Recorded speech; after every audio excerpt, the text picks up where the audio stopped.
Hi everyone, this is GL1 and welcome to yet another STEM class on RC vehicles. Now some of you out there may not know that STEM stands for science, technology, engineering, and math. And so that's one of the things that RC cars encompass a lot of those things. The more you get into it, the more it will involve all of those letters. So, abbreviations, right? Okay, so I forgot to show you pictures of a differential in the last class. And I'm going to try real hard to remember this time, but I encourage you to, if you're interested, to look it up and go to YouTube. There's some very good videos. You could really just type in differential, and there's some really good videos that will help explain it. It's a bit of a difficult concept. I remember the first time I took one apart, I was so amazed at what it took to come up with this idea that I would jokingly say, I don't see how human beings came up with this. It's like as if an alien came down from space and told us this is how you do it, because it's such an incredible concept to figure out that you have a straight axle that goes through a vehicle, okay? And you're gonna break the axle in half, and then you're gonna have two plates, okay? They're gonna be two plates, and then you're going to connect a pinion gear, okay? The motor, you have the motor and it has a gear on it. You're gonna connect the pinion gear to a set of what's called a sun gear, which is the main big spinning gear. And then that's going to connect to what are called planetary gears, because they go around the sun gear. And the planetary gears, as you'll see from the picture, are set up either across from each other and then with another planetary gear on top, or sometimes like a little box, like you have planetary gear on the bottom, top, and the sides. And then those planetary gears, the two on the sides, are connected to the two separate pieces of an axle. And when the vehicle, when power is equal, the sun gear turns, well, the pinion gear turns the sun gear turns the planetary gears, and each planetary gear equally distributes the speed and power to both halves of the axle, so both wheels move at the same time. What happens is when it goes around a turn, because of the nature of it being able to slip, the inside wheel will go slower than the outside wheel. And I was thinking about this when I was walking my dog, because sometimes you're walking the dog, right? You have a leash, and you're spinning very slow, and the dog has to move faster to go around. So you're moving your arm, right? You know, from 90 degrees. You're going from here to here, and your arm's moving that fast, but the dog is kind of jogging, right? So that's the outside wheel. Your arm is the inside wheel. So it's the same thing. And of course, if my arm spun, if I was spinning my arm as fast as the dog, and I pulled the same speed he's jogging, it would yank him, right? And so this way, it's not yanking. My arm slows down to accommodate him, or he speeds up to accommodate my arm's slower pace. You can look at it either way. Okay, so a little bit about the differential gear. It was invented in 1827. Okay, just think about that, 200 years ago, by a French guy named, I'm going to try this, Onesphore Pacquiao, all right? And it was used for steam-driven vehicles, because before there were gas-driven vehicles, there were steam vehicles, the steam engine, and they would make cars, basically, that ran on steam. So how about that? Now, any of you that have seen the movie My Cousin Vinny, and if you haven't, I recommend it. Pretty much everybody likes it, all right? And the crux of the there's a legal issue, okay? There's an accident, and Joe Pesci is trying to prove that his client is innocent. And the crux of how he proves his innocence is that he shows that it's the speedaway car was in mud. And if it were a simple differential, which is what these RC cars are, Now they do make posi-traction, and I'll explain that. They do make posi-traction differentials for radio control vehicles for rock climbing vehicles, very expensive, sophisticated rock climbing vehicles.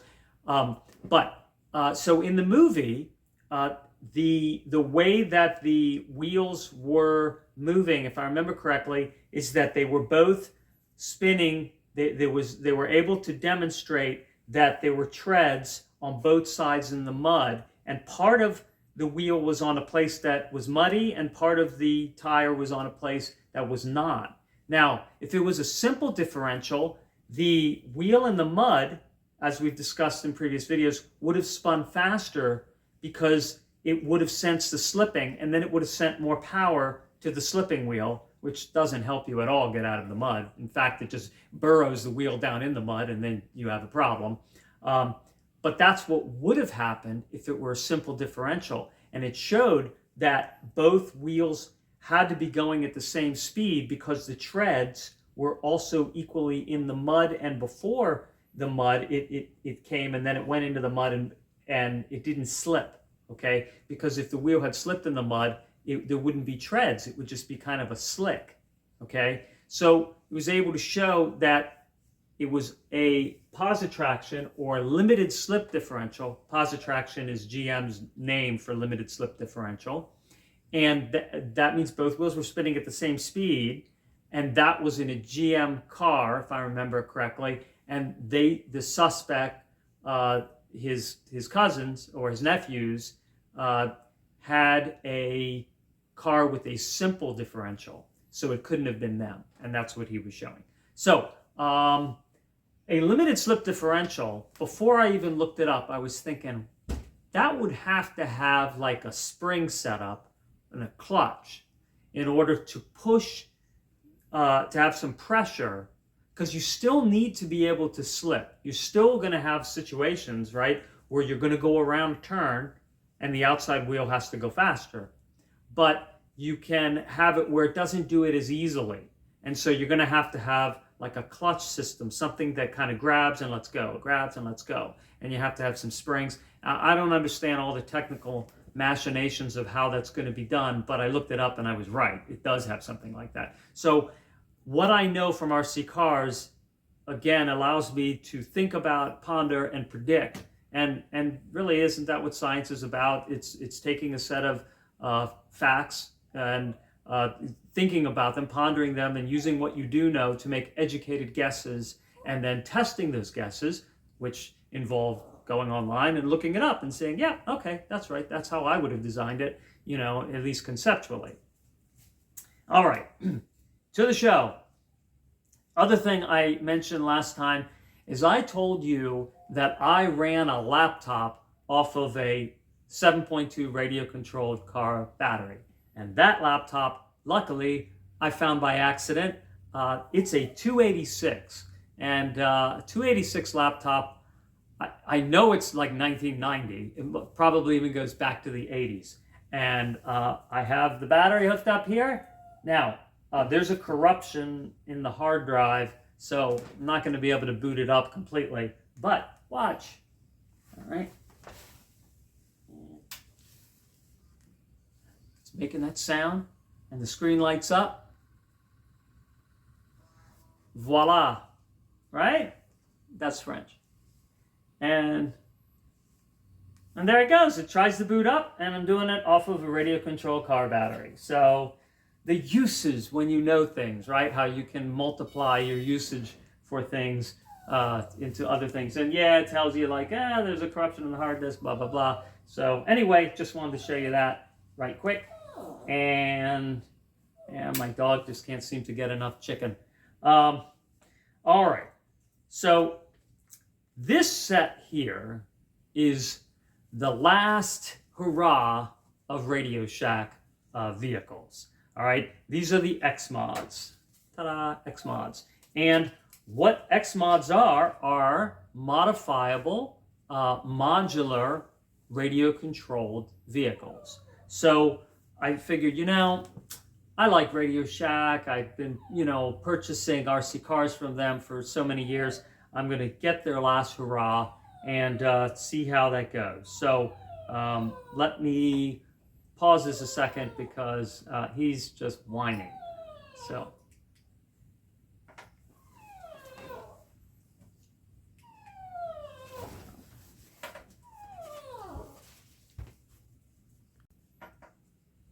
Okay, so here we go. All right, X mods, right? All right, so let me show you what they have here. So these are the modules that would come with it. Now, this is a steering module. Okay, see that? And you can hear that servo inside steering. And then you'd come with a set of tires, and you could just put the tires on there. But you can hear the servo in there, and that's housed up inside here. And I've not taken it apart, but my guess would be if the servo went bad the way RadioShack was, you could get a generic servo, and if it'd probably just install it in there. It also has independent suspension. Okay, so look at that. There you go. All right, and you have nylon steering rods and reinforced tracking bars on there. So pretty cool, right? All right, so that is a non-geared, the only gear is for steering, okay? So the wheels turn just free. There's no, it's not four-wheel drive based on four-wheel drive. And then you have also, you have the rear motor section, and there's two of them. And if you'll notice, one has a red gear housing and the other has a black gear housing. Now, the black gear housing is the standard, and it has a certain amount of performance, and it is not it's posi traction. It's not unlimited slip differential, so they turn at the same speed, and this just has a certain gear ratio to attain a certain amount of power and speed. But you could upgrade, and that is the red. And so the red one is faster, and it has limited slip differential, so it's a higher performance. And then you can see here you have what are called the dog bones in there, right? So the motor is in here, and then that gears down through this gearbox here, and the differential gears are in there, planetary gears or sun gear, right? And then that's going to spin the dog bones, and then that allows you to have independent suspension. So let me go over that again, all right? The dog bones setup allows you to have independent suspension. If you have a straight axle all the way through, okay, and you can see this if you look at a Suburban, all right, you look at a truck, a pickup truck, and you see that axle, so you have the tires and the wheels, and it goes all the way across. There's a little bulb in the center, so if you have the axle and then there's a bulb and then it goes the other center, that bulb is the differential, actually, okay, but it's a straight axle. And what happens is the wheels they can pivot like this, okay? So when one goes up, the other goes down. It's great for towing. It's good for loading capacity. You can put more weight on a straight axle. It can handle more weight. But for off-roading, like a Humvee, if you look at the military Humvees, you have this setup. And it's even further down. You have dog bones that are very downward angle, very downward angle. So the wheels are pretty far away to give it really good ground clearance. And then your ground travel is much greater. And we saw that on the rock climbing RC vehicle that I showed you, that it has this setup with really long angular dog bones. Now this is more for performance, but because you have the dog bones, you can have the axle going at an angle instead of straight across, and then, it's better to have your spring at an angle too, because now the vector of force, okay, the angle of the force is in line with when the wheel goes up, it's pushing down. If it were pushing straight down, the spring would have to work harder. Okay, it's a leverage thing. When it's at an angle like this, it's opposite. It's going the opposite angle of the suspension and the dog bone, so it's actually got more tension with the same amount of pressure. So it gives it more support. Okay, so that's now you have your so that's what you have here. When you get the more sophisticated transmission and motor setup, you get a differential and you get a faster motor, and that the electronics plug in to this plug-in here. It's just plug and play, and then the drive shaft is here. Okay, and that drive shaft can either be used or not used, and I'll explain that in a minute. Let me go back to the steering one. All right, here's the front wheel. Here's the front steering module, and it doesn't have dog bones, but there's a space for if you wanted to put dog bones in, and there's a space for a drive shaft. Okay, and I'm going to show you why that is on this vehicle. Okay, so it's a Lexan body, comes right off. It's that flexible plastic. You know, it's just real simple. It's not particularly good looking or anything to me, but it's very light, so it doesn't add anything to the weight of the vehicle and enhances its performance. All right, so here is the high-end X-Mod four-wheel drive vehicle. And so you have your limited slip differential, you see, they both spin. And then in the front, you also have limited slip differential. And if you turn both wheels in the back at the same time, let's see if I can do this with my hands here. Yep, the front spins too. And if you remember, that's how Big Bubba was. Okay, so if you turn both wheels in the back on Big Bubba, then the front wheels engage. And that's because there's a drive shaft. So what you get here with this vehicle is you get this part here, right? You get this plastic chassis. This houses the battery, which is a 9.6 volt battery, okay? And it's on the bottom. So because the battery is actually the heaviest part of this vehicle in proportion to everything. So if you have it on the bottom, your center of gravity is going to be lower, so it'll help prevent it from flipping over, okay? So your battery is housed in there, and your receiving technology, okay? And this is a 2.4 gigahertz setup, because if you look at the remote, there's no antenna, and there's no visible antenna on here either. So it lines up when you turn it on. You turn on the remote, and then you turn on the vehicle. The remote looks for the vehicle, and then it lines up, chooses a frequency, and that's the frequency for life. Okay, so your receiver is in here, and your speed control. Okay, so all of that is housed in this center chassis, and then you take your modules, and in this case, you have the red rear axle module, and then that just plugs in, and then you just put some screws to it. See on the bottom, you see how that screws in, and then that just holds it in. And then you have your drive shaft, right? So here's where the drive shaft comes in. So the drive shaft connects into this. Oh, that's actually the front. So, all right, so that steers, and the red steering, which I don't have an extra one, the red steering does have a drive shaft, unlike the black one. And so that connects into this chassis, and then the rear, this is where your motor is, okay? And that's what I meant to show you. They look so similar. All right, so that's that. There's your drive shaft. That plugs in, and then that drive shaft connects to a drive shaft that is in the chassis, and then that goes all the way through to the front.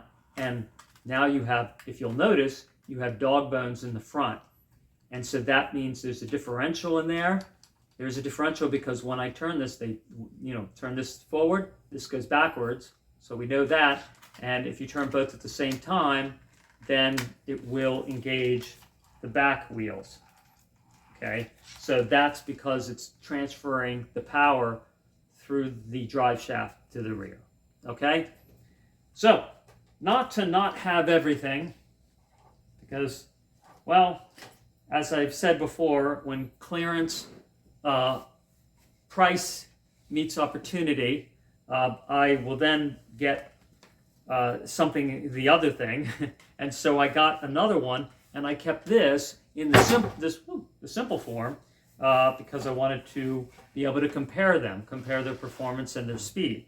Because if that's what I do all the time on this show, right? It's everything is comparing this RC car and this setup to another, and I do that really with just everything that Toy Talk is about, whether it's action figures or RC cars.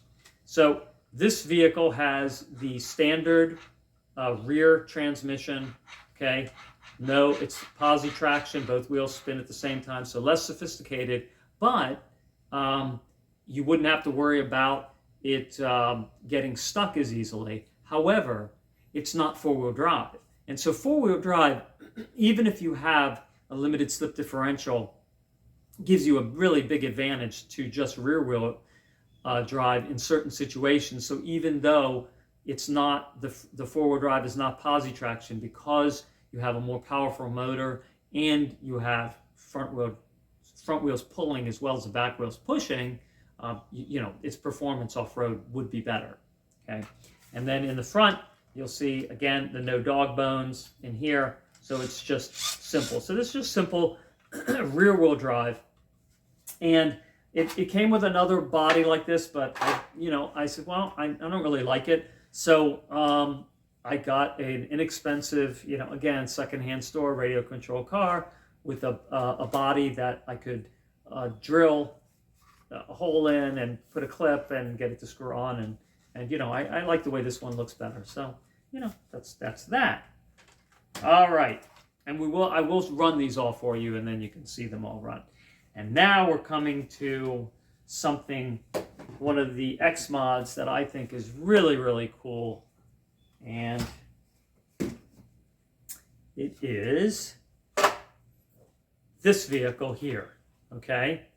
Now, you can choose 3 bodies. You have a white one, and I think this looks like a Nissan, actually. Looks like Nissan 350 ZX lights or something like that. I don't know, but it looks like Nissan lights. And I chose the one that kind of looked like a Mustang, but I don't know what it is. But here's this car, I think, is the top of the X mods.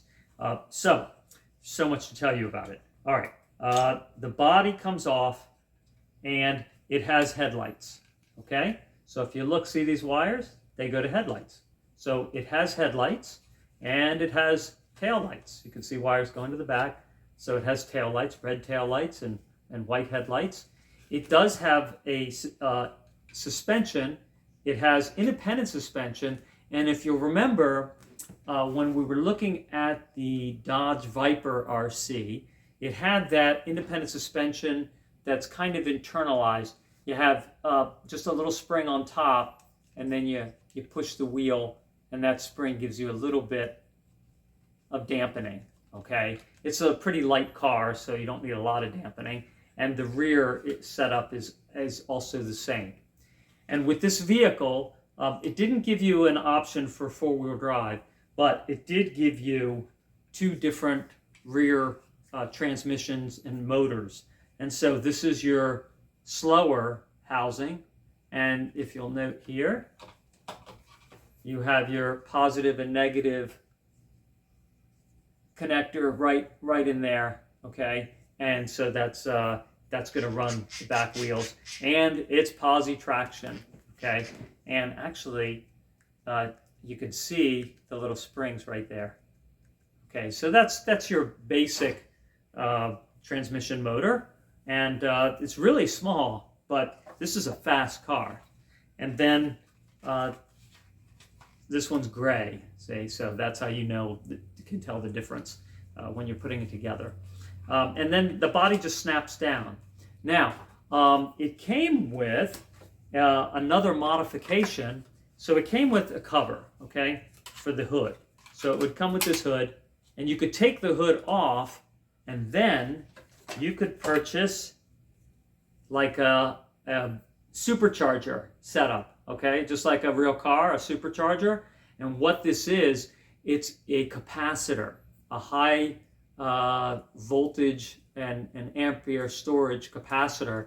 And you see all these wires, it's got, 4 wires that integrate into the chassis. So you have, everything's modular. So you see, you could not have these wires connect into the chassis where there's a hookup, so you could have front lights. But you could also then purchase this, and then it had a separate place where you could hook this supercharger capacitor in there, and then that clicks in and mounts on the top, okay, which I'll put it all back together and I'll show you. And after you run it for several seconds, okay, as it's running, it's charging up the capacitor. So what it's doing is it's putting voltage amperage into the capacitor, getting ready for a rapid release of that energy. And the remote has a separate supercharger button on it right here on the back.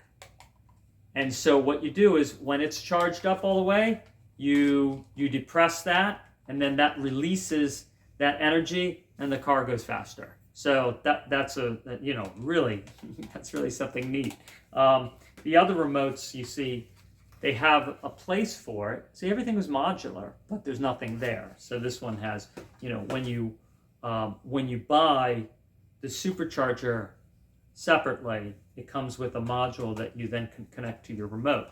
All right, so that, and never to leave something completely alone. All right, this thing ran on AA's, and it's fast, so it would eat the AA's up pretty quickly. You could use rechargeable AA's, but this is when lithium batteries were new and expensive, and I thought, I'm going to put lithium batteries in this. It'll be a little bit higher voltage, but it can handle it, and my experience is that RadioShack makes things a little bit for people that are going to modify things or mess around a little bit, and then just to protect the electronics, they have extra durability, and it worked. And so I had to buy a separate case and cut out the old case, the plastic and everything that held the AA's, and I put in lithium batteries. These are individual lithium batteries. Now these are a little bigger than the ones that I put in it, but they're very similar. These are 3.7 volts. So this was running on, if I remember correctly, 4 AA's, and that was 6 volts.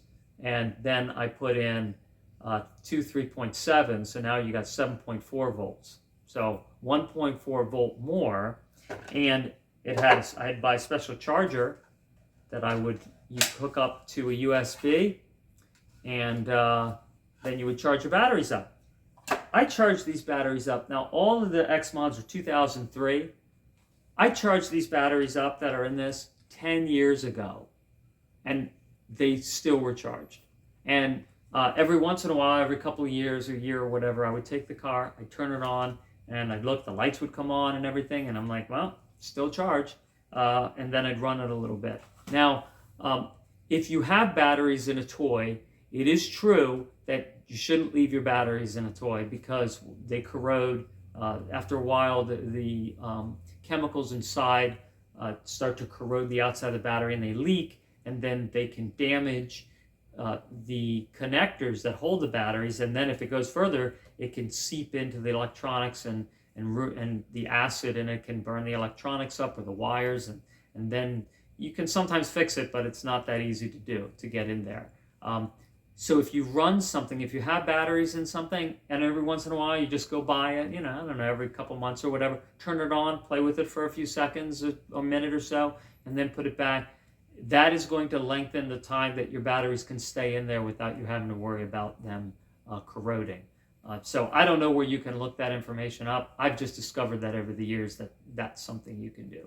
So, all right. That's X mods. I think there's, yep, nothing else to show you on that. So I'm going to get these cars all running, and I will show you how that goes. All right.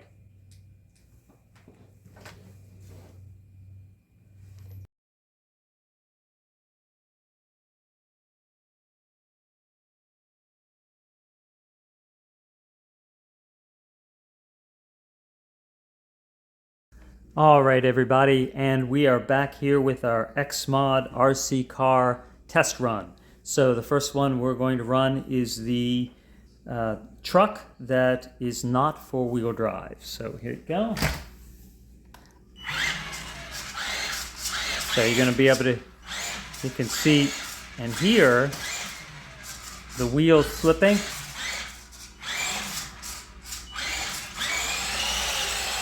Run donuts, and those are pretty sticky tires, so in order to run donuts with sticky tires you have to have quite a bit of power. And here you go, the limited slip, the digital proportional steering and digitally proportional speed control. You can go slow, and then you can go fast. So, alright, so that is just rear wheel drive, and we're going to compare that next with the four-wheel drive version.